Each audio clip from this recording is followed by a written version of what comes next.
Ahead on Newsbeat, we'll tell you about a new way that the rec is helping students get in shape. Plus, we'll show you how the ongoing campus construction may force students to leave a little earlier for class. But first, Chancellor Michael Martin tells us about LSU's plans for the university budget. Newsbeat starts now. From the Tiger TV studio in Hodges Hall, you're watching Newsbeat with Olivia Vidal and Stephen Calamusa. Weather with Alexandra Cranford. Sports with Hobie RT. And entertainment with Melissa Clark. Newsbeat, Eye on LSU. Good afternoon, and thank you for joining us on this Tuesday edition of Newsbeat. I'm Stephen Calamusa. And I'm Olivia Vidal. Thanks for joining us. Governor Bobby Jindal's budget cuts proposal could reduce LSU's main campus spending by up to 30% in the upcoming fiscal year. Tiger TV's Jasmine Haynes has details on how LSU administration is hoping for a minor reduction, but preparing for a serious cash cut. Recent estimates project a decrease in the 2010 budget somewhere between $44 and $71 million. So who will be hit first by the tidal wave of budget cuts? According to Chancellor Michael Martin, it's not the students. Nearly 80% of the money spent at LSU is in people. So I think the first wave is going to be in jobs. Chancellor Martin stresses that layoffs are a worst-case scenario. Administration is exploring options like giving employees 2 weeks off without pay to save money and jobs. These cuts will trickle down to students and several changes could occur. One is they may see larger classes. 2, they may see higher fees. 3, they may see fewer options. 4, they may see fewer and less high-quality services. All of those things could happen. Chancellor Martin sees possible drawbacks for LSU as a whole, but Executive Director Mary Parker predicts a heavy burden for the Office of Undergraduate Admissions and Student Aid. We know that the state may be cutting our state Go Grant money. It's for need-based aid for undergraduate students. There are approximately 1,300 students receiving $2,000 of aid from Go Grants at LSU. Though the numbers seem grim, Parker isn't panicking. Even though student aid would definitely feel the punch from more budget cuts, Parker is certain that admissions will not lose speed. Every year we've seen an increase in our average ACT, our average GPA of our freshman class. We don't see that changing. For Tiger TV, this is Jasmine Haynes, Eye on LSU.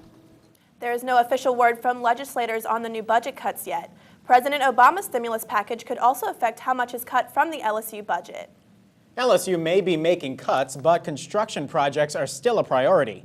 Forestry Lane is no longer in one piece. This may force students to figure out a new way to get to class. Construction around Thoreau Hall started 2 weeks ago. Manager of Facility Development, Jerry Landry, says the construction is to reroute utilities. The pipes are being moved to the new Animal Food and Science building that is still in the development stage.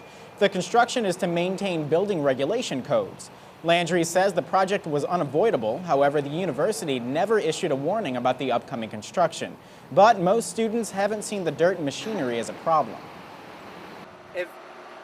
If it was something that's actually going to totally impede your progress to get to a building and make you late for class, then maybe so, but I don't think that this construction here is, what is it? It might add 5 minutes to your class time to get there. The construction will continue until the end of April. No date has been set. Can't decide what to major in? Tiger TV reporter Erica McManus found out about a unique major offered at LSU that may lead you to a greener future. We've all seen an LSU hat in our life, but have you ever seen this one? You may be surprised to know that at LSU, you can actually major in turf. Well, technically, it's turf management, which is the study of how grass is cared for to ensure optimum growth. The turf degree has been offered at LSU for about 25 years. One student pursuing this degree is Matthew Wynn. I was on the side and I was looking through the Reveille, and I saw turf. An article on it, and that looked pretty cool. They said they take care of golf courses and athletic fields and stuff, and looked interesting, and I changed my major to that and haven't changed it since. Matt is one of about 20 people studying turf. He even belongs to an LSU turf club. It's a bunch of guys that are majoring in turf, not even turf, just horticulture majors even. that think turf is pretty cool. Turf majors not only care for athletic fields like Death Valley and Alex Box, but they also conduct turf research here at the Burton Research Center. The Burton research fields are located on Essen Lane. Turf management majors like Matt can access these fields through an underground tunnel that goes beneath I-10. Assistant professor and turf grass specialist Jeff Beasley further explains the sort of research they conduct. We answer questions for a variety of different people, whether it's home lawns, or sod producers, golf courses, athletic fields, and even utility turf such as roadsides and levees. For turf majors like Matt, the grass isn't greener on the other side. I love it. I mean, if I had to work in an office all day, I'd probably go crazy. So I get to be outside. For Tiger TV, I'm Erica McManus, Eye on LSU. After each LSU home football game, guys like Jeff Beasley are hard at work preparing for the next Death Valley matchup.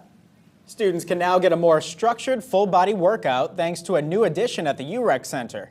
The rec has recently added a room for students who prefer a more relaxed atmosphere while working out. The circuit room offers different stations for weightlifting and cardio exercises. The room comes with an automated voice that lets students know every 45 seconds when it's time to change stations. Students say that the circuit room is more convenient to use than machines in the main weight room. Yeah, I think it definitely helps you. It makes you go at a faster pace and not mess around. And if the other place is full, it's a better alternative than just waiting and sitting around. The circuit room is open until 11 p.m. It's located by the back stairwell behind the racquetball reference desk. Still to come on Newsbeat, Alexandra Cranford will give us a look at the local forecast. But first, we'll tell you about how Cajun culture is still thriving around campus. More Newsbeat after the break.